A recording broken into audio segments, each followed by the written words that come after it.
Today, we're diving into the absolutely incredible story of how a prime minister's entire career completely unraveled in less than a single workday.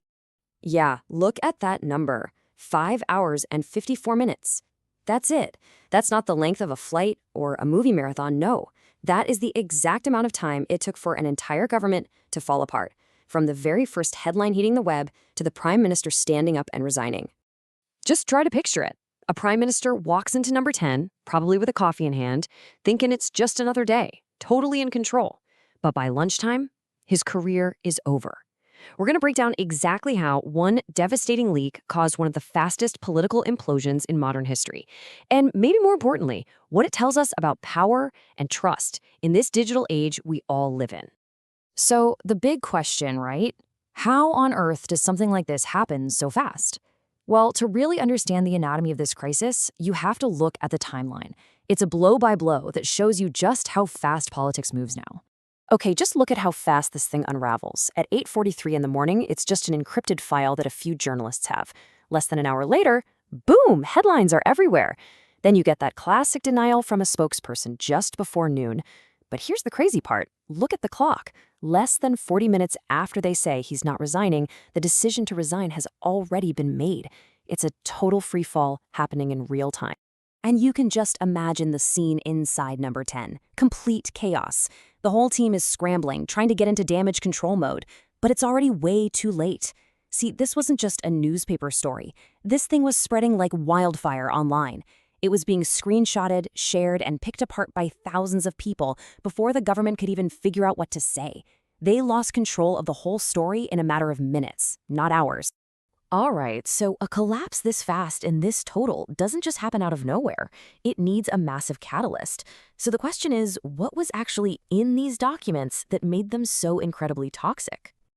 Yeah, what was so damaging? Well, this wasn't your typical political scandal, some kind of embarrassing gaffe. No. These documents had cold, hard, verifiable evidence. And it wasn't just embarrassing, it struck right at the very heart of public trust. We're not talking about rumors here, we're talking about proof. And this is exactly why they had no way out. Look at this list. It wasn't just one smoking gun, it was a whole arsenal. Hundreds of pages of emails, undisclosed financial records, actual transcripts from secret meetings, verbatim quotes, exact dates, times, locations. There was just nowhere to hide. It was a mountain of undeniable, detailed evidence.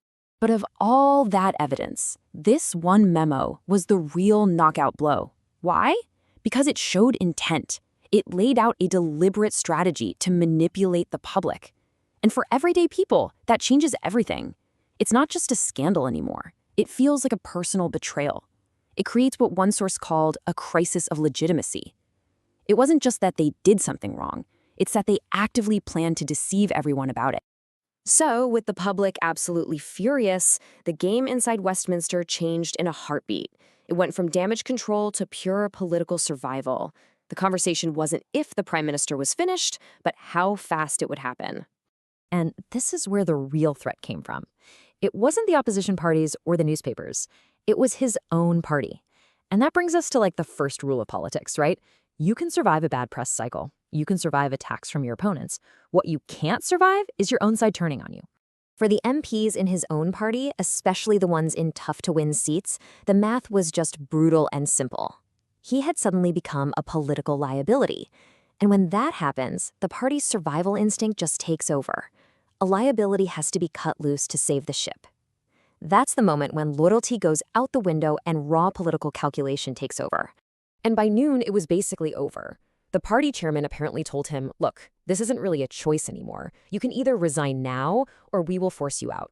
And these were his options, right? Stay and fight, which would just mean weeks of public humiliation before they got rid of him anyway, or resign immediately. It wasn't a good choice versus a bad choice. It was just, as someone put it, the least bad option. So he made his choice, or, well, the choice was made for him. Let's look at the aftermath, the power vacuum, the shock, and that final walk to the podium. And these are the final steps. It's all so surreal, isn't it? By 12:15, the decision is made. The king is informed, the TV networks get the call, and while the prime minister is literally sitting there writing his own resignation speech on a legal pad, the whole machinery of government is already moving on, preparing for what's next. It's a powerful reminder. The person might fall, but the system just keeps on rolling. And in that final 4-minute speech, what was really striking was what he didn't say. There were no excuses, no trying to shift the blame. He just stood there, took full responsibility, and admitted he'd fallen short. Now, was that genuine regret or just smart PR in a situation with no escape? Who knows? But either way, it was a pretty remarkable way to go out. And the public reaction, well, it was exactly what you'd expect. Instant and all over the place. For over half the country, his resignation was just the bare minimum. They wanted more investigations. For his supporters, about a quarter of people, this was a brutal political execution. And then you have this 20% who were just stunned by how fast it all happened. It just shows a nation really grappling with this huge breach of trust. And here's the crucial thing to remember. The resignation speech wasn't the end of the crisis. It was really just the end of the beginning. Suddenly, you have this massive leadership vacuum in the ruling party. International allies are freaking out, wondering what's going on. The markets are getting nervous. It basically threw the entire country into this period of profound uncertainty. Which leaves us with this huge, lingering question. It's one that doesn't really have an easy answer. When trust in our leaders can evaporate this quickly, I mean, literally in a matter of hours, what fills that void? How do you even begin to rebuild it? That's the question the country is facing now, and honestly, the answer is probably going to define its political future for a very, very long time.